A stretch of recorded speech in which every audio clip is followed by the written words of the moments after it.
Toda vida é única, toda pessoa é singular. Se vive mais de uma vez, mas...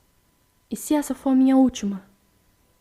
E na cama de um hospital, com morfina injetada direto nas veias, sem conseguir ir ao trabalho, às aulas de canto, à faculdade ou a qualquer outro lugar, foi onde tive o insight de que eu precisava contar ao mundo um pouquinho mais de mim.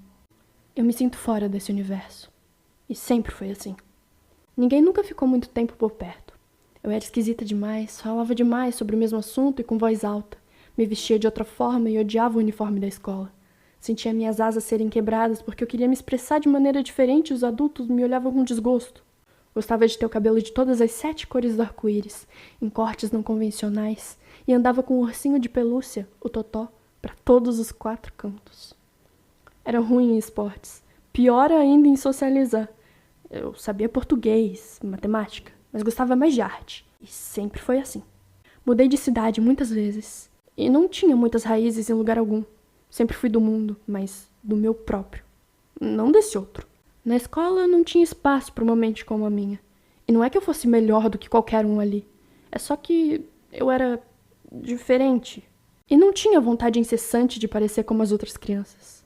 Isso irritava o meu diretor, aparentemente. Que uma vez disse a uma criança de 10 anos: "Você sofre bullying e a culpa é toda sua." A criança fui eu. A criança ainda sou eu. E eu nunca esqueci das palavras escarradas por ele. Na adolescência, pensei que talvez eu devesse ceder, tentar parecer como eles. Pintei meu cabelo novamente de um tom natural e corte passável. E aí eu parei de comer. Eu precisava perder peso se eu quisesse ser amada. Foi aí que se iniciou a minha história com a anorexia. As pessoas elogiavam o meu corpo doente. Diziam que meu cabelo estava bonito e nem assim eu me sentia amada. Eu sabia a tabela nutricional de todos os alimentos. E eu tinha medo até de beber água. Eu era aplaudida por isso. Naqueles anos, entre desmaios escondidos no meu quarto, encontrei com a quase morte algumas vezes. Foram meus pais e o meu irmão que me salvaram dessa. Nesses mesmos anos, eu tive a minha primeira namoradinha. Eu sempre soube de quem eu gostava. Gente, de toda forma. Meninos, meninas. Mas eu nunca me identifiquei, pessoalmente, nessa binaridade toda. E isso nunca foi exatamente uma questão para mim. Para as pessoas da minha escola, porém, a história é outra. Andar de mãos dadas com uma menina era crime. Onde já se viu ter uma crushzinha de adolescência? Já pensou em influenciar meus coleguinhas com a minha pansexualidade? Que horror!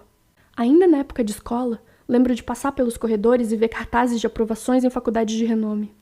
Sempre no curso de medicina, claro.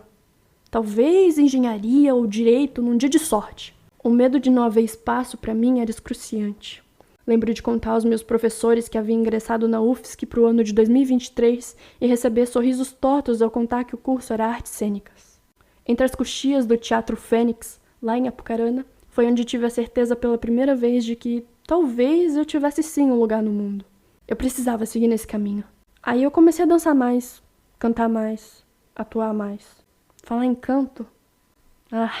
Eu sempre tive tanto medo de começar aulas e perceber que eu era horrível na única coisa que eu achava que eu sabia fazer um pouquinho. Bebê, lembro de tentar invadir o palco da minha mãe enquanto ela cantava e ser recebida com risos da plateia. O que eu podia fazer se eu gostava desde cedo de aparecer? Pisei em alguns outros palcos, com peças, coreografias, microfones. Fiz ensaios, filmes, curtas e me encontrei nisso. Até me arrisquei na direção, nos figurinos, concepções. E pude ir a uns workshops também. Eu mudei de cidade para a faculdade e moro sozinha desde então. Morar só é ter responsabilidade e saber que eu não posso sobreviver se não olhar para dentro. Hoje, já sem tanto medo de explorar meu estilo, minhas roupas, piercings, cabelos coloridos com cortes legais, extensões, laces e, mais recentemente, tatuagem. Sem medo de me desafiar artisticamente e me meter em trabalhos complicados só pelo prazer de me tirar deles. Tudo isso porque hoje eu entendo que a minha singularidade é valiosa. Bem, tempo passou desde então. Foquei em estudar mais a fundo todas essas coisas. Fiz aulas de dança contemporânea, urbanas, me arrisquei no house, aprimorei minha atuação e acreditam que eu até criei coragem para começar minhas aulas de canto.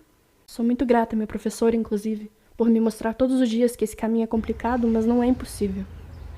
Me apresentei mais vezes, contei e escrevi outras histórias. Até fiz alguns amigos no caminho. Saí para festas, Desenvolvi outros hobbies, aquarela, confecção de joias, costura, maquiagem, depois das famosas aulas de maquiagem cênica do professor LF na UFSC. Desenho também, não posso esquecer. Minha professora de arte do fundamental costumava dizer que eu era horrível. Eu ainda acho cômico recordar a expressão dela ao descobrir que eu havia ganhado um concurso de desenho e que a minha arte seria publicada num livro.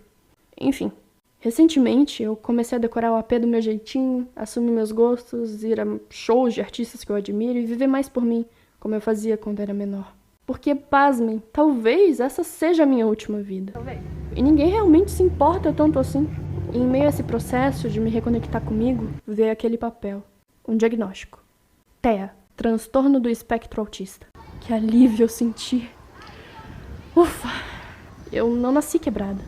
É só que o seu mundo não foi pensado para pessoas como eu. Eu chorei, claro, mas de felicidade, por finalmente ter uma resposta depois de 20 anos na dúvida constante que me assombrava. Há umas semanas, por conta de uma pedra de 5 milímetros no rim, assustada e presa na cama daquele hospital, foi quando comecei a refletir ainda mais. Apesar de todos os desafios, eu sou imensamente grata por ter pessoas valiosas na minha vida. Minha mãe, meu pai, meu irmão, minha avó Teresa, minha tia Mirta, madrinha, padrinho, Paula. Aos meus professores e mestres que uma vez acreditaram em mim e aos que ainda acreditam. Aos meus gatinhos, claro. E meus amigos. Nesse instante, eu me pergunto, presa aqui no presente, o que é que vem depois? A verdade é que eu ainda não sei. Por esse motivo, eu repito como na primeira linha. Toda vida é única, toda pessoa é singular. Se vive mais de uma vez, mas e se essa for a minha última? Eu quero ser livre e voar tão alto. Sou ambiciosa, é verdade. E hoje eu digo com clareza, em alto e bom som. Eu não mais me envergonho de ser assim, de viver assim. Porque, e se essa for a minha última?